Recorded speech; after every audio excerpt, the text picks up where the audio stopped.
Hello everyone! Today we ask Reddit about lies they believed when they were kids, what are red flags from employers, what does make person look like they are out of touch with reality, and what is missed from pre-rona period.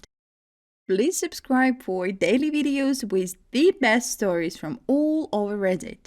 I have just reached 30 subscribers, which is amazing, and I really hope I could reach 40 soon. Let's go!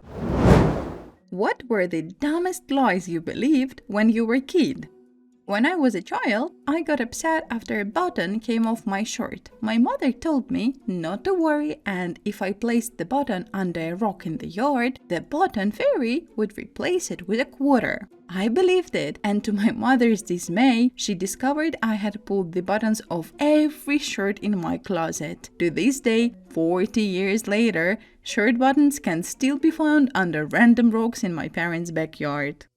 Aw, I love your mom! What a great way to cheer up a little kid! Love it! Sometimes when we ask for McDonald's, my dad would say no, but turn in anyway and say the car was doing it by itself. I believed him every time and thought the car was just my homie. Aw, that's so wholesome! That's like almost a Transformers story. Cute! My parents convinced us that the person knocking our door on weekend nights when we were asleep was our Uncle Shiloh, stopping to say hello. We don't have an Uncle Shiloh. It was the pizza guy. When I was a kid, my dad told me it cost 25 cents to change the radio station to keep me from effing with the radio in his car. I believed that until I was 14. I just wonder what would happen if you waited for like another 2 years, got your own car and was like, alrighty, time to change the station. Where do I put the quarter? My mom rented a never-ending story and dad told me if I tried to watch it, I would have to sit there forever because it never ended. I remember being so thankful for my dad's warning and wondering why mom would do that to me. My dad told me he didn't have a middle name because his parents couldn't afford one. I believed this for a shockingly long time. I had no reason to doubt him. I knew his family was poor. Guys, fun fact, I don't have a middle name either, so I guess I have a reason to call my parents tonight. My older brother pranked me once. I had watched a kids' TV show, I think it was The Electric Company, that featured a guest star who was a tap dancer. My brother convinced me that the tap dancers made their tapping sounds not with their feet, but with their mouths. I tried the next several weeks trying to tap dance with my mouth noises before my mom made me quit. Alright guys, time for a dance break. Well, when I was a kid, I thought that when the girls grew up into women, that their feet would be shaped like that, despite the fact that I lived in a house with 4 grown women, none of whom had Barbie feet. I love this question, guys, if you wanna, but please, for me, just to do it. Can you share your stories from childhood, the stupid lies that you believed, because it's so wholesome, let's just make each other laugh. What is a red flag from an employer that people might not immediately recognize as a red flag? When an employee quits or gets fired from the job and the company does not hire anyone new to replace him, it can be hard to tell as a red flag at first, but the temporary workload they added to your own or what that left over after the person left slowly becomes your new permanent workload without any changes to your pay or benefits to compensate for the additional tasks. The further out it goes without the position being filled, the larger and more obvious the red flag becomes. Having to take an online IQ test before even being considered for an interview. Backstory. When I moved to Australia, I was looking for work as a language teacher. I went in monster.com and found an advert saying that they were looking for teachers for gifted children. But I needed to take an online IQ test to apply. Needed an IQ above 125 to go for an interview. I took the test, sent in my CV and cover letter, and waited. An hour later, I get an email asking to meet at a special cafe in downtown Melbourne the following day. So, I go and notice that this building was a Freemason building and that one needed a special pass to get in. There was a little older lady waiting for me in a tacky floral print shirt and a white fisherman's hat. Immediately, she pardoned herself for wearing that hat, explaining that it was lined with aluminium to protect her from the cell phone radiation. I think nothing of it and order a coffee. Off the bat, the old lady tells me about how she has an IQ of 160 and the rarest blood type, similar to that of Tutankhamun.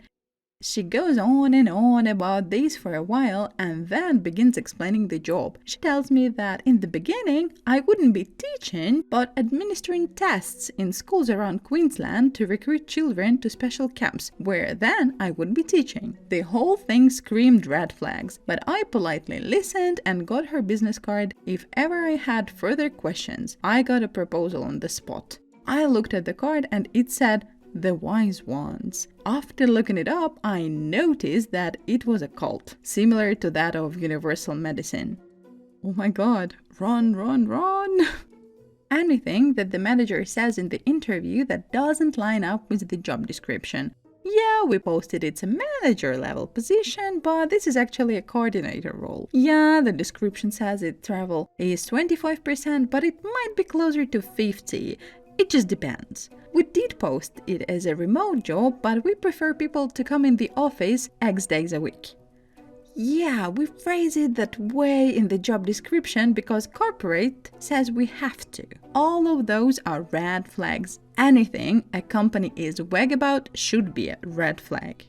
Multiple managers to report to. If you're being interviewed and they tell you that you will have multiple managers to report to, basically, it means there is not a clear chain of command. What will happen is eventually one manager's directions, goals, or instructions will conflict with the others and you will get caught in the middle of it. And one or both will use it against you in performance reviews.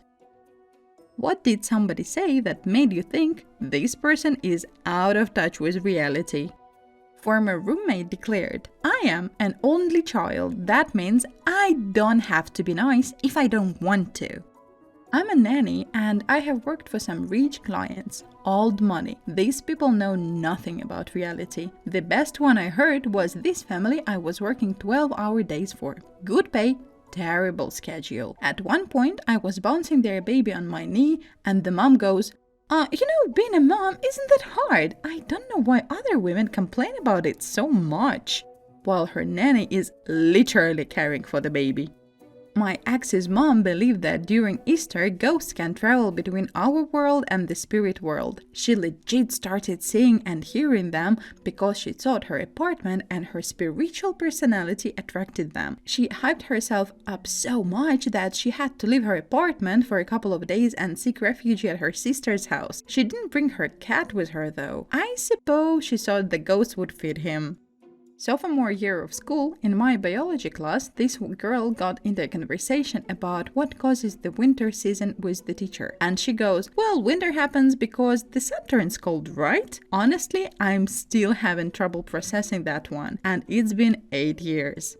Well, it's been like 8 seconds for me, but I guess it will take me some time to process it as well. What do you miss the most from pre-rona period?